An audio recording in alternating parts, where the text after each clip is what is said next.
This is America in the Morning from Westwood One. Good morning, I'm John Trout. It's Wednesday, February 4th, 2026. Here's what's coming up on America in the Morning. The short-lived government shutdown is over after less than a week as President Trump signs a spending bill at the White House. I'm John Stolnis in Washington. Investigators found signs of forced entry at the Tucson, Arizona home of Today Show host Savannah Guthrie's 84-year-old mother. I'm Julie Walker. President Trump's call to nationalize elections. Somebody else should take over. I'm Bob Brown. That story ahead. U.S. Navy fighter jet shot down an Iranian drone that was approaching the U.S. aircraft carrier USS Abraham Lincoln. I'm Lisa Dwyer. Stocks are coming off a losing day as tech, chips, and software sold off. We get results from Google and Alphabet today. I'm Jessica Ettinger. And who will carry the American flags at the Olympics? All ahead on America in the Morning. President Trump has signed a government spending bill that funds the entire government, with the exception of the Department of Homeland Security, with the White House and lawmakers set to negotiate over changes to ICE and immigration enforcement over the next 2 weeks.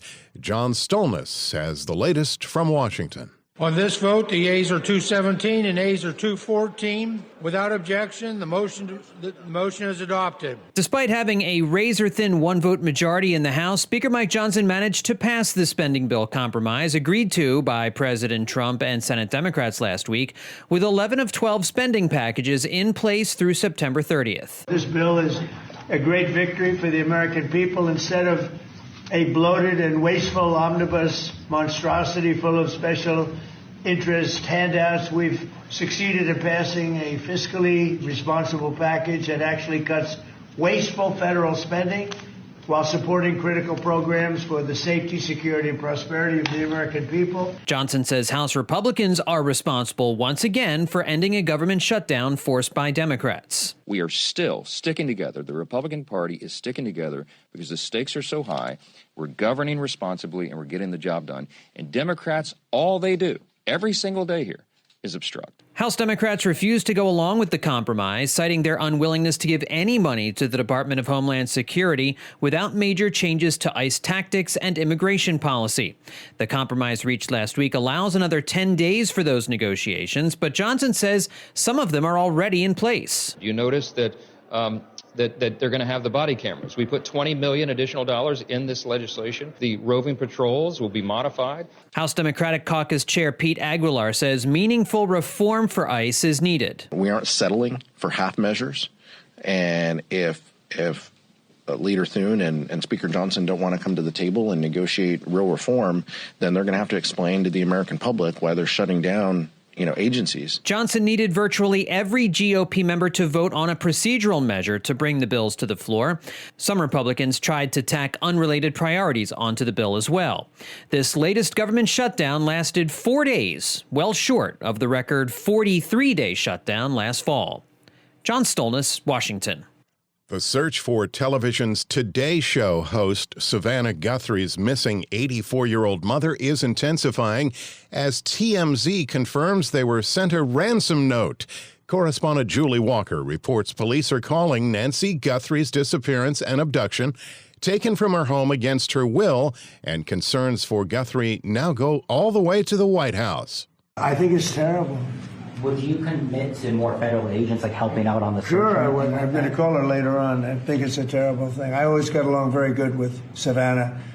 Very unusual situation, but we're going to find out. Investigators found signs of forced entry at the Tucson, Arizona home of Today Show host Savannah Guthrie's 84-year-old mother. That's according to a person familiar with the investigation who spoke to the Associated Press. We saw some things at the home that were concerning to us. We believe now, after we processed that crime scene, that we do in fact have a crime scene, that we do in fact have a crime, and we're asking the community's help. Pima County Sheriff Chris Nanos says Nancy Guthrie did not leave that home on her own, and they have processed it as a crime scene. I'm not saying there's blood inside that house or outside that house. What I'm saying is our team processed a scene like you would think of any crime scene. We go in and we process it. We look for things like that, blood, DNA, any kind of physical evidence, fingerprints, anything. And all of that is gathered and submitted to a lab. He adds, that lab will report back to us what they find. So far, that what we found from that lab is nothing that would tell us this is who did this. He wouldn't answer questions about a kidnapping or ransom. We're downloading and analyzing cell phones, obtaining cell tower information, conducting interviews, and providing any and all investigative support that the Sheriff's Department needs. We're looking at this from every angle. FBI Special Agent John Edwards says they're assisting. The FBI is doing everything in our power to bring Nancy Guthrie home. Savannah Guthrie is asking for prayers. Authorities say her mother takes life-saving medication, which she has been without and needs. I'm Julie Walker. The top stories of the day are sponsored by Sleep Number. Save on personalized comfort during Sleep Number's President's Day sale. Their best deals are on now. Limited time, only at a Sleep Number store or sleepnumber.com. Nationalizing U.S. elections. When America in the Morning continues after these messages.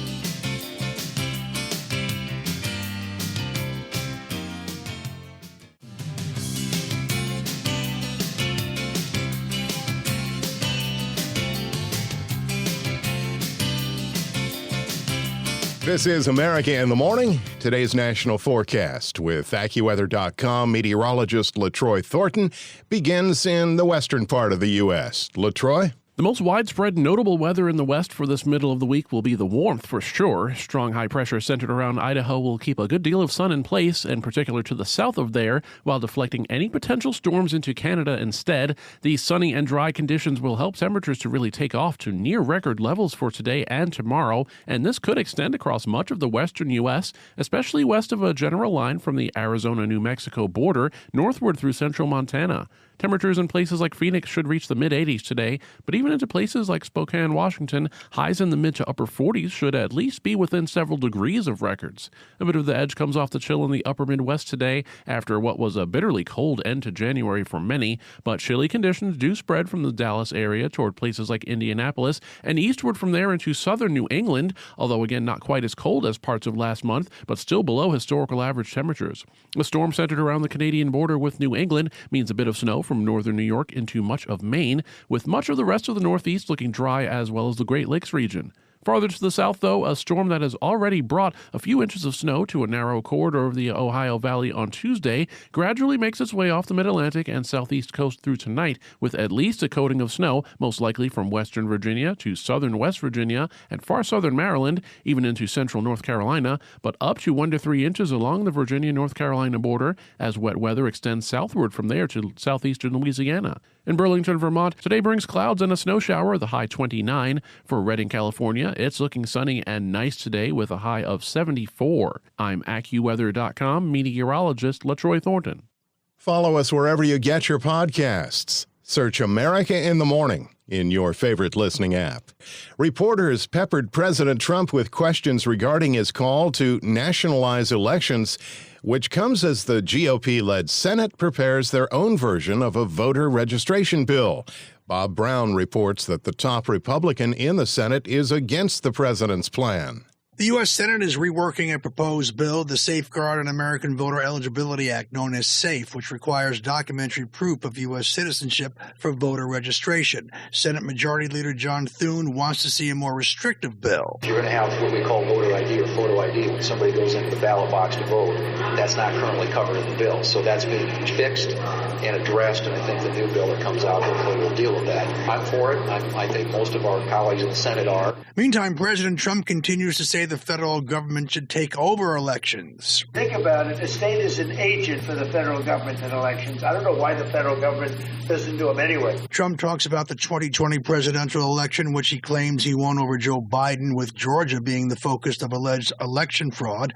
Recently, FBI agents raiding Fulton County, Georgia's election headquarters looking for 2020 ballots. But when you see some of these states about how horribly they run their elections, what a disgrace it is. The president says if the states can't run elections honestly, then somebody else should take over. I'm Bob Brown.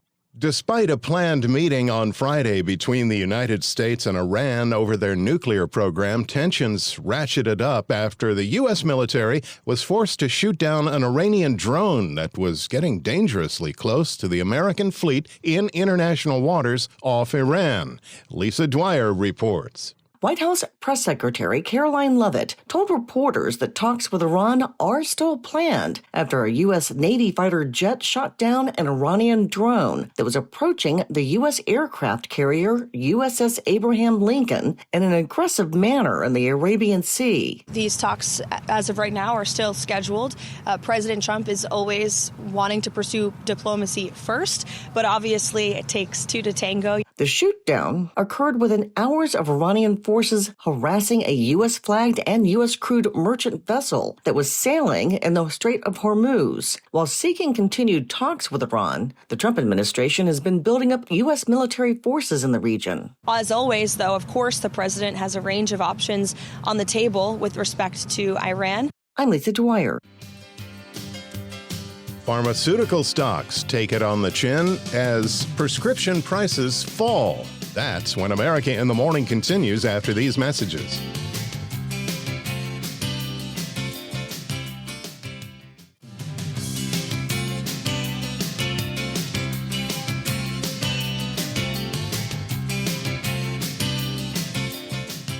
Here's Wednesday Business with CNBC's Jessica Ettinger. Wall Street opens this morning after a losing day for the major averages. The Dow first hit a record high yesterday before it finished the day down.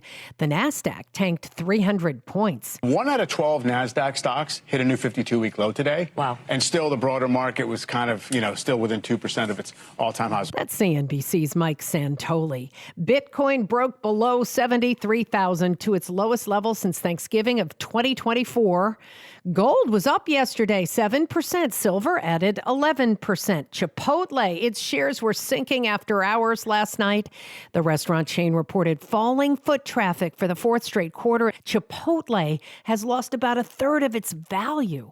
Walmart, coming off a big day, it's firing on all cylinders and joined a very exclusive club. It's hard today to find anything in green other than gold, silver, or Apple. But, Walmart is really sticking out like a sore thumb. It's been very, very strong. Hit the $1 trillion club. Great to see that. Trading at a new all-time high. You'd think that, maybe it's a little bit overbought and we need to see some of that come off. I don't see this stock slowing down much. That's Explosive Options' Bob Lang on CNBC. Americans on GLP-1 drugs will see lower prices for Wegovy and Ozempic from drug maker Novo Nordisk, but its shares tanked as it warned about lower revenue. The drug maker unexpectedly warned that its 2026 sales and profit growth will be hurt by lower drug prices in the United States, and that's amid fierce competition in the weight loss space as well. CNBC's Christina Partsenevelis.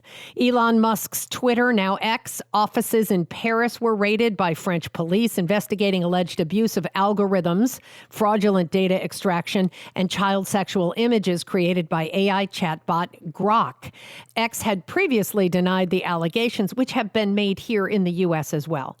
PepsiCo says it's cutting prices on snack brands like Lay's and Cheetos. CNBC's Sarah Eisen talked with PepsiCo CEO Ramon LaGuarta. A lot of consumers are telling us, especially middle-income, low-income consumers are telling us the products are a little bit expensive. It sounds like price cuts of as much as 15%. So this is what you're recommending to the retailers for them to then pass it on? We've been testing this at scale now for, I think, 4 months in some of the largest markets in the U.S., and we're seeing the benefits of giving consumers the right price points. On today's watch list, earnings are coming from Google parent Alphabet. Plus, we hear from the GLP-1 drug makers Eli Lilly and Novo Nordisk. We get the ADP data on jobs. We get the latest on factory orders. Today is National Signing Day in NCAA college football. CNBC's Jessica Ettinger. The first husband of former First Lady Jill Biden remains in jail. That story when America in the Morning continues after these messages.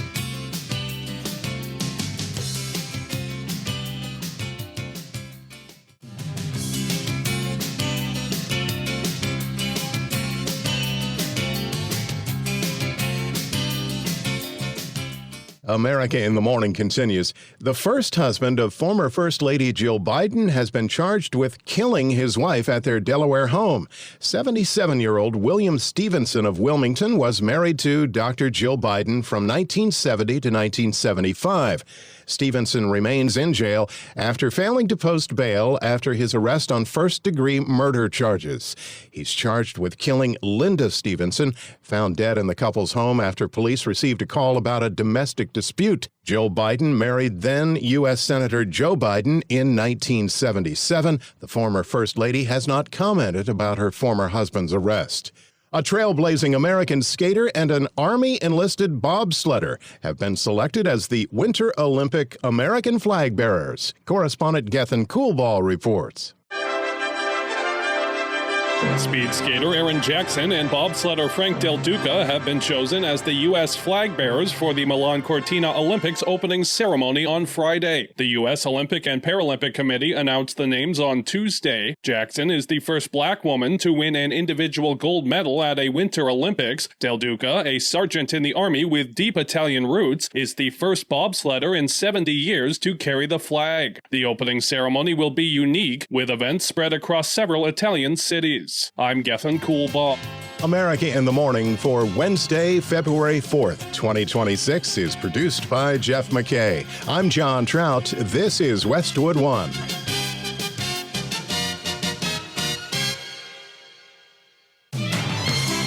This is America in the Morning from Westwood One. I'm John Trout. Coming up this half hour. With the signing of a funding package, blowing my first term away, President Trump feels like he's on a roll. I'm Joan Jones. Jeanine Pirro is under fire from conservatives after threatening jail time for anyone bringing a gun into Washington, D.C. I'm Sue Aller. Disney is naming Parks chief Josh D'Amaro as its next CEO, succeeding Bob Iger. I'm Julie Walker. Don Lemon says that about a dozen federal agents came to his Los Angeles hotel to arrest him last week. I'm Haya Panchwani. The Epstein files release having a major impact in England. Then, what the alleged killer of Charlie Kirk is demanding in court. And there's a new head at the House of Mouse. Back after these messages.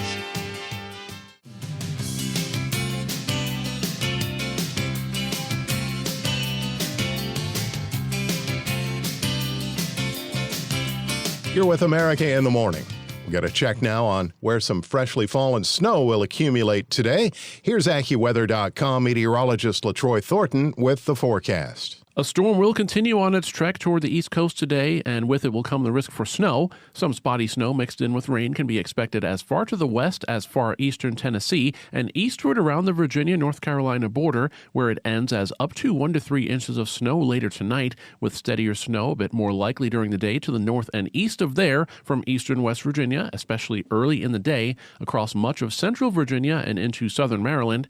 However, a very spotty snow shower may be around north central Virginia and much of Delaware as well. The warmer side of the storm will be over the southwest as a cold front works eastward, with some areas of steady rain in store from southern and eastern Georgia through much of the Carolinas, but intermittent showers winding down instead from northern Georgia into southern Alabama. There may be some thunder embedded with the rain from the Florida Panhandle toward southern Mississippi, especially early in the day once again, and there may even be some rain lingering around the New Orleans area first thing today. A rather weak disturbance crossing the northern tier brings just some morning flurries to eastern South Dakota and Nebraska, as well as mainly southern Minnesota, with slightly less cold conditions over the upper Midwest after what's generally been a rather frigid couple of weeks. Speaking of less cold, the western states have a rather warm midweek period in store, with unusual warmth from western Montana and Wyoming right to the west coast through the day on Thursday. Some record highs will be challenged in a few locations, perhaps many in fact, as high pressure promotes lots of sunshine while deflecting the storm track into southwestern Canada instead. That's the weather across America. I'm AccuWeather.com meteorologist LaTroy Thornton. President Trump signs a $1.2 trillion funding package to end the partial government shutdown. It was a compromise struck between Senate Democrats and the White House that would fund roughly 97% of the federal government through the end of September. And then the president spoke to the media, covering a number of topics. Correspondent Joan Jones has more. The Department of Homeland Security, however, was only granted short-term funding, just 2 weeks. So lawmakers have set another clock ticking toward a quickly approaching deadline. It's February 13th. Democrats are demanding significant new mandates for DHS's illegal immigrant sweep, which they consider to be rogue. But for now, deportations of illegal immigrants are funded. It continues to fund deportation flights that are removing dangerous illegal aliens from our country. It continues historically successful efforts to reduce crime in our nation's capital. We have a very safe city right now. The president also says it provides for the nation's military members. It fully funds our military, includes a well-deserved pay raise for all American service members.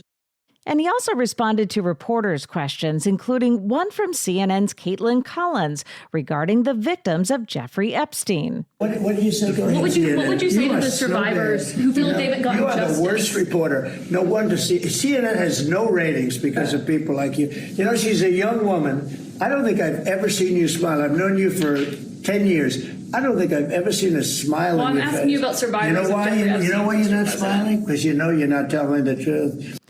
And the president also agreed to deploy federal law enforcement resources to Tucson to help Today Show host Savannah Guthrie find her missing mother. I think it's terrible. Would you commit to more federal agents like helping out on the search? Sure, I would. I'm going to call her later on. I think it's a terrible thing. I always got along very good with Savannah. Very unusual situation, but we're going to find out. The FBI is already working on tips received in the case, including reports of a ransom note. I'm Joan Jones. Jeanine Pirro is walking back comments she made threatening jail time for people who travel into Washington, D.C. with firearms. Sue Aller reports the U.S. attorney has come under fire from a key support base of President Trump. U.S. Attorney Jeanine Pirro is in damage control after a string of gun-related comments that angered many on the political right. On Monday, during a Fox News interview, she issued a stark warning about firearms in the nation's capital. You bring a gun into this district, count on going to jail, and hope you get the gun back. The warning set off a wave of criticism from Republicans and gun rights supporters who felt she was threatening lawful Second Amendment protected behavior. The National Association for Gun Rights said Pirro's comments show that current gun laws don't make sense, and the NRA wants Congress to make sure people can carry their guns legally across state lines. Republican lawmakers also pushed back. Republican Greg Steube, who carries a firearm weekly with both Florida and D.C. permits, posted on X, "Come and take it," directly challenging Pirro's threat. By Tuesday, Pirro tried to soften the blow and posted a video on X. I am a proud supporter of the Second Amendment. I have guns myself, long guns, handguns, and I'm a proud high-yield gun owner. In fact, I even keynoted an NRA convention. The controversy highlights a growing divide among conservatives and gun right advocates over how to enforce local firearm laws in Washington, D.C. while protecting broader gun rights across the country. I'm Sue Aller. The fallout over the release of the Epstein files in America is having a devastating impact in the UK. Correspondent Karen Shamas reports the charity founded by Sarah Ferguson is shutting down after release of Epstein emails with the former Duchess, and a top politician is also handing in his resignation. Peter Mandelson, a long-standing British politician and former UK ambassador to Washington, is quitting the UK House of Lords. His decision to stand down comes amid questions over his ties to Jeffrey Epstein. The Speaker of the House of Lords has said Mandelson will retire effective Wednesday. He faces a potential police investigation over claims he passed sensitive government information to Epstein. Prime Minister Keir Starmer told his cabinet that he was appalled by the revelations in the newly released Epstein files and was concerned there are more details still to emerge. The files suggest Mandelson shared market-sensitive information about the 2008 financial crisis. Detectives are assessing whether Mandelson should face a criminal investigation over leak to the late sex offender.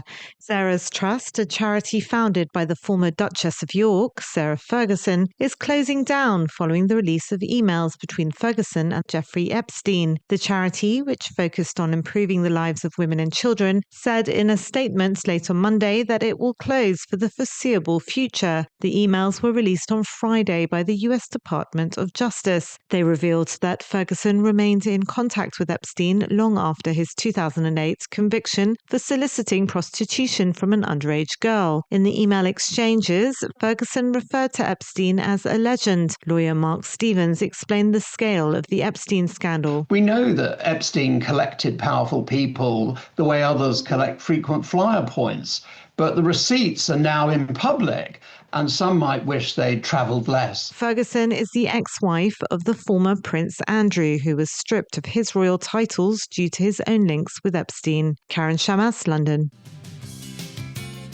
When we return on America in the Morning, judge says no more tear gas fired against protesters. When America in the Morning continues after these messages.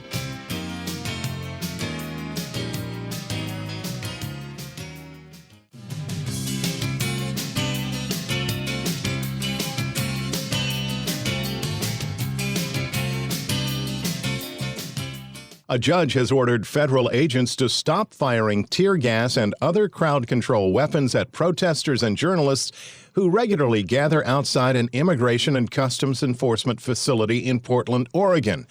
In his 22-page ruling, U.S. District Judge Michael Simon said the use of force appeared to be encouraged by Department of Homeland Security leaders in Washington, and rather than reprimanding DHS violence against protesters, senior officials have publicly condoned it. DHS Assistant Secretary Tricia McLaughlin said in a statement that it's the job of DHS to uphold the law and protect police and the public from dangerous rioters.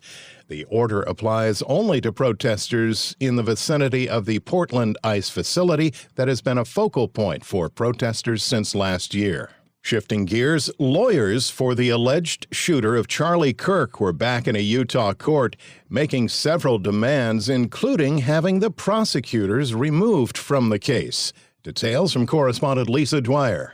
Attorneys for Tyler Robinson, the man charged with shooting Charlie Kirk, are asking a state judge to block graphic videos of the shooting from being shown in court and are asking that cameras be barred, arguing that biased news outlets could taint the case. Prosecutors and Kirk's widow want to keep the proceedings open, citing the need for transparency. Defense attorneys are also seeking to have local prosecutors disqualified. One of the reasons was because the daughter of one prosecutor was at the rally where Kirk was shot. Utah County Attorney Jeffrey Gray was also asked to explain why he mentioned seeking the death penalty early on. I mean, I may very well make the decision early on, and I have in certain cases. But the more delay, then it just creates all this unnecessary public speculation and everything else. I'm Lisa Dwyer. A changing of the guard at the House of Mouse. Correspondent Julie Walker reports that the head of Disney Parks will be named Disney's new CEO. Disney is naming Parks chief Josh D'Amaro as its next CEO, succeeding Bob Iger. D'Amaro has served as Disney Experiences chairman, spearheading efforts for the company's theme parks, cruises, and resorts. The decision on the next chief executive at Disney comes almost 4 years after the company's choice to replace Iger went badly, forcing Iger back into the job. Only 2 years after stepping down as CEO, Iger returned to Disney in 2022 after a period of clashes, missteps, and a weakening financial performance under his hand-picked successor, Bob Chapek. D'Amaro will now become the 9th Disney CEO in the more than 100-year-old company's history. I'm Julie Walker. A federal judge Tuesday sharply questioned Justice Department lawyers whether there was legal precedent for the Defense Department's attempt to punish Arizona Senator Mark Kelly. The Democrat and retired Navy captain and former astronaut is seeking an injunction against the Pentagon for threatening to demote him in rank and reduce his military retirement benefits because of a video he made with other Democratic members of Congress who had served in the military or national security that urged troops not to comply with what they called illegal orders. Judge Richard Leon, a George W. Bush appointee, plans on making a decision by the end of next week. America in the Morning continues. Now you can have your own AI agent, the next step in having a personal cyber assistant. The new old tech guy, Chuck Palm, has that story.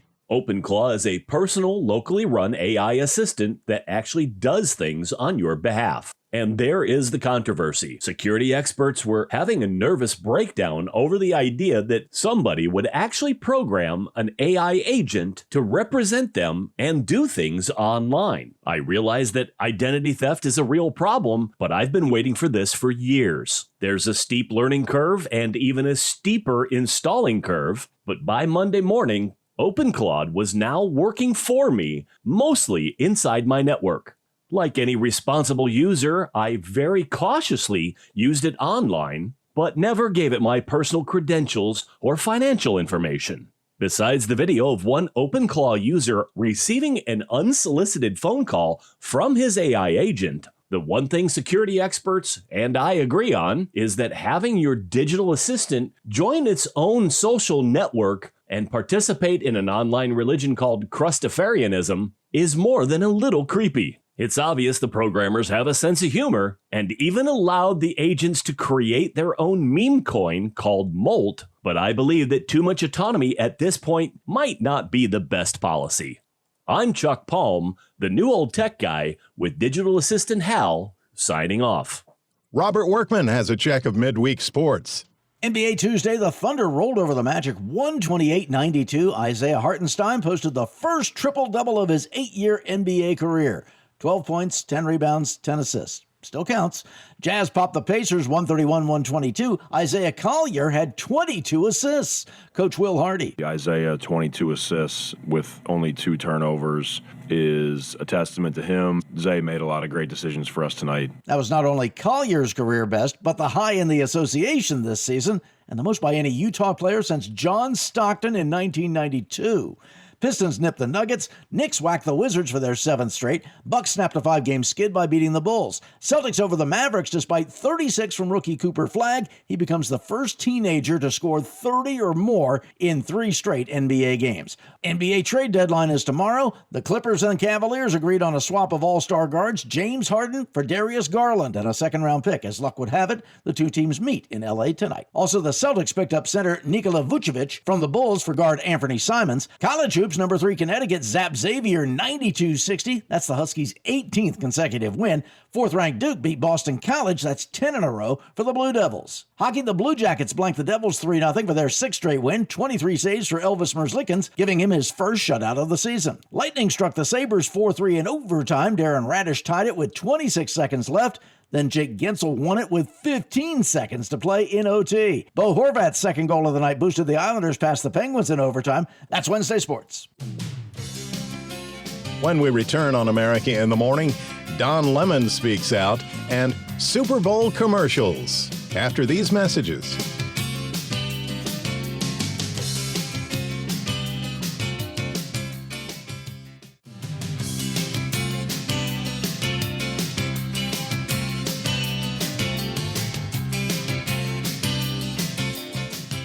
This is America in the Morning.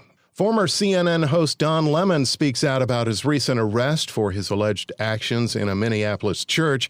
Correspondent Haya Panjwani reports on Lemon's Monday night appearance, audio courtesy of Jimmy Kimmel Live. Don Lemon says that about a dozen federal agents came to his Los Angeles hotel to arrest him last week. Walking up to the room, and I press the elevator button, and all of a sudden I feel myself being jostled, and they people trying to grab me and put me in handcuffs, and I said, "What are you doing here?" And they said, "We came to arrest you." And I said, "Well, who are you?" And then finally they identified themselves, and I said, "If you are who you are, then where's the warrant?"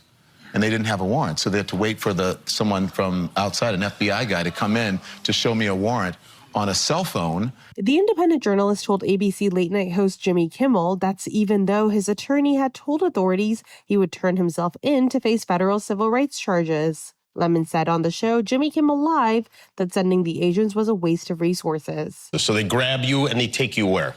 Well, you're right about more than just a waste of resources. They want that. They want to embarrass you. They want to intimidate you. They want to instill fear. And so that's why they did it that way. Lemon was indicted last week on federal civil rights charges over his coverage of an anti-immigration enforcement protest that disrupted a service at a Minnesota church. Lemon's attorney has said Lemon plans to plead not guilty. He told reporters he will not be silenced after he was released in response to a judge's orders.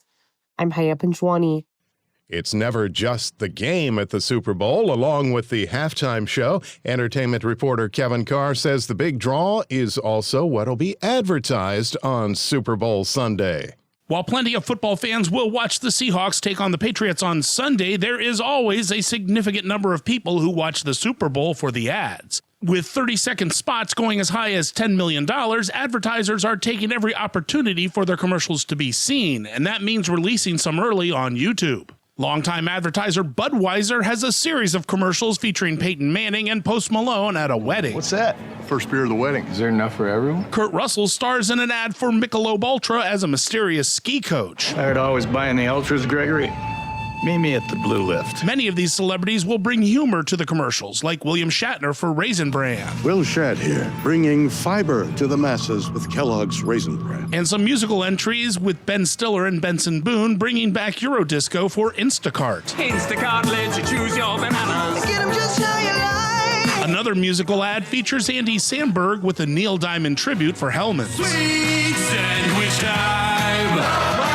Some clips available online now are just teasers for the actual ads on Sunday, like Lady Gaga for Rocket. Mr. Rogers was so clearly someone that stood for something. Adrian Brody for TurboTax. I can handle that for you. I can handle that. I can handle that. And Ben Affleck and Friends with another series of ads for Dunkin'. Hear me out. What's hot now? Cringe. I have monster cringe. No one can see this. I'm Kevin Carr. America in the Morning for Wednesday, February 4th, 2026 is produced by Jeff McKay. I'm John Trout. This is Westwood One.